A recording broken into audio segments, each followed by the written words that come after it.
तो क्या ऐसे पुत्र पुत्री को जन्म, नहीं तो जननी जने तो भक्त जन, कह दाता के सूर, सूरवीर, वीर मतलब कौन? जो आज हमारे देश की रक्षा के लिए बॉर्डर पर भेज दिए माताओं। किसी का वहां पुत्र खड़ा है, किसी का वहां स्वाग खड़ा है, किसी का वहां भाई खड़ा है। तो हे माँ, अगर जन्म देना चाहती हो तो कोई सूरवीर या भक्त को जन्म दो। जननी जने तो भक्त जन। कोई अगर सुंदर बालक बालिका हमारे कुल में जन्म देता है तो हम क्या कहते हैं कि धन्य है ऐसी कोख जो ऐसे पुत्र पुत्री को जन्म दिया। और अगर कोई अगर कोई ऐसा बालक या बालिका का जन्म हो जाए जो हमारे कुल की इज्जत को बर्बाद करे, गांव की लाज को बर्बाद करे, तो हम क्या कहते हैं? सबसे पहले किसका नाम आता है? माँ का। कि इसका कैसी कोख से जन्म हो। तो क्या कि हे माँ, अगर कोई ऐसे संतान को जन्म देती हो कि जिससे हमारी मर्यादा जाती है, इज्जत जाती है, तो इससे अच्छा क्या? जननी जने तो भक्त जन, के दाता के सुर, नहीं तो रहे तू बांध रही। इससे अच्छा तो तू बांध रहे, व्यर्थ में अपनी सुंदरता को बर्बाद मत कर। जननी जने तो भक्त जन, के दाता के सुर, नहीं तो रहे तू बांध रही, नहीं गवावे मोह। तो हे माँ, अगर जन्म देना चाहती हो तो किसी भक्त को जन्म दो, किसी सूरवीर को जन्म दो। श्री जय। और अरे भजन करे बिटिया भनी, भजन करे बिटिया भनी, और राम विमुख भले नहीं पूत, और शबरी तो वैकुंठ गई, और धुंधकारी भय भूत। तो क्या भजन करे बिटिया भनी। धुंधकारी का जन्म कहाँ हुआ? किस कुल में हुआ? ब्राह्मण के घर में हुआ। किसका? धुंधकारी का। लेकिन फिर भी वो क्या बना? भूत। और सबरी का जन्म कहाँ हुआ? नीचे कुल में, लेकिन फिर भी वैकुंठ में जाते हैं। तो क्या भजन करने वाली अगर बेटी भी घर में हो जाए तो भी वो 100 पुत्रों के बराबर है। और अगर कोई ऐसा एक पुत्र हो जाए जो राम से विमुख है, इससे अच्छा है कि पुत्र ही। तो आज प्रभु ने जिनकी 5 वर्ष की आयु है ध्रुव जी महाराज को दर्शन दिया। हम सब कहते हैं कि भजन करना चाहिए, लेकिन भजन कब करना चाहिए? बोले भजन तो बुढ़ापे में करना चाहिए, लेकिन ऐसा नहीं। अगर प्रभु ने कोई उम्र की मर्यादा को रखा होता तो आज 5 वर्ष के ध्रुव जी महाराज को दर्शन नहीं दिया होता। और अगर कोई जाति पाति का बंधन माना होता तो सबरी के झूठे वेरों का भोग नहीं लगाया होता। और अगर गरीबी अमीरी का भेद हृदय में बसाया होता तो दीन सुदामा को हृदय से गले से नहीं लगाया। तो इसलिए प्रभु कहते हैं कि आयु जिसकी कुछ भी हो, जाति जिसकी कोई हो, श्री राधे, लेकिन भजन करने की कोई आयु जाति छोटा बड़ा कुछ नहीं है। प्रभु के दरबार में प्रभु एक ही बात कहते हैं, क्या? कि भाव से मेरा जो भजन करेगा मैं उसको सहज प्राप्त हो जाऊंगा। कैसे? भाव से। और भाव भी कहाँ आएगा? निर्मल मन के अंदर। समझ रहे हैं यजमान जी? कथा समझ आ रही है? कैसे मन में प्रभु निवास करते हैं?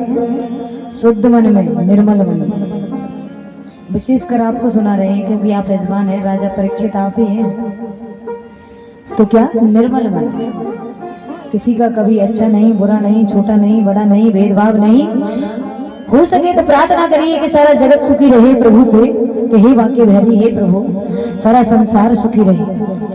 अगर इतना भी नहीं बनता तो ये प्रार्थना कभी ना करिए तो इसका सत्यानाश चला जाए। ऐसा हमारा विचार नहीं होना चाहिए। क्यों?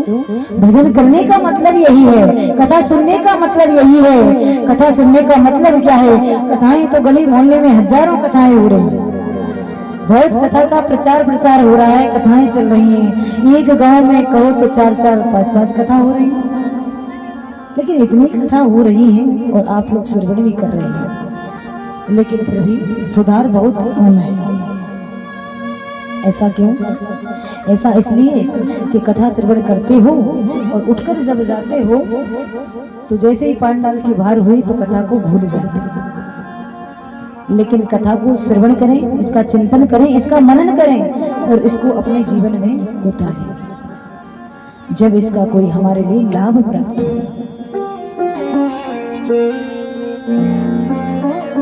मनुष्य जीवन मिला हुआ है, बहुत यत्न जतन करने के बाद ये देह प्राप्त होता है। इसका सही उपयोग करिए, इसमें कुछ करिए, दान करिए, धर्म करिए, परोपकार करिए, बन जाए तो सबका भला करिए। यही एक भजन है। भजन आप माला लेकर बैठो और 10 माला सुबह करो, 10 माला शाम करो, जय हो श्री राधे। लेकिन जैसे ही आसन से उठे और दुनियादारी के झमेले, तो उस भजन का कोई मतलब नहीं। शबरी के लिए कहा गया है कि शबरी ने कोई वेदों को नहीं पढ़ा है, शबरी ने कोई भगवान की कथाओं को भी श्रवण नहीं किया। क्या किया? सिर्फ अपने गुरु के एक वचन पर भरोसा किया। गुरु जी ने कहा था कि तेरी कुटिया में राम आएंगे और तुझे उनका दर्शन अवश्य होगा। तो विश्वास प्रभु की भक्ति क्या है? श्री राधे। प्रभु की भक्ति क्या है? विश्वास ही एक प्रभु की भक्ति है। जिस मानव को, जिस भक्त को प्रभु पे भरोसा नहीं है, उसका कुछ नहीं हो सकता।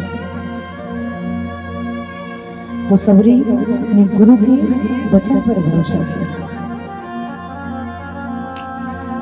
तो भजन करो प्रभु का और कथाओं को श्रवण करो, जिससे हमारा मन शुद्ध होगा और शुद्ध मन में प्रभु का निवास होगा। और जिस हृदय में प्रभु का निवास होगा तो याद रखें कि वो कभी भी किसी का बुरा नहीं करेगा, क्योंकि उसका ऐसा भाव हो जाएगा कि सिया राम में सब जग जानी और करहूं प्रणाम जोड़ जोड़। फिर लड़ाई झगड़ा कहां से होगा? गंदा रखोगे अंदर, गंदा देखोगे तो गंदा प्राप्त होगा। याद रखो, हम अंदर से चोर हैं, सामने वाले को समझ रहे हैं ये भी चोर है, वही दिखाई दे रहा है। तो भाव को शुद्ध बनाइए, सबको अपना बनाइए, सबके प्रति अच्छा भाव रखिए कि ये मेरा कभी भी बुरा नहीं करेगा। तो निश्चित कि उसके अंदर भी हरि बैठे हुए हैं और आपके अंदर भी हरि बैठे हुए हैं, वो कभी आपका बुरा नहीं करेगा। यही तो भजन करने का मतलब है। क्या? कि आदत बुरी सुधार लो, अरे आदत बुरी सुधार लो, बस हो गया मन की करंग मार लो, हो गया मन की करंग मार लो, हो गया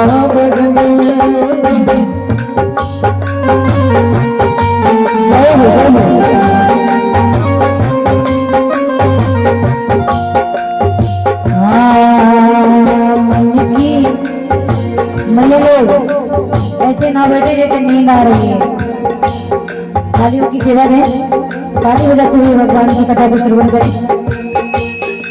अरे मन की तरंग मार लो बस हो गया मन की तरंग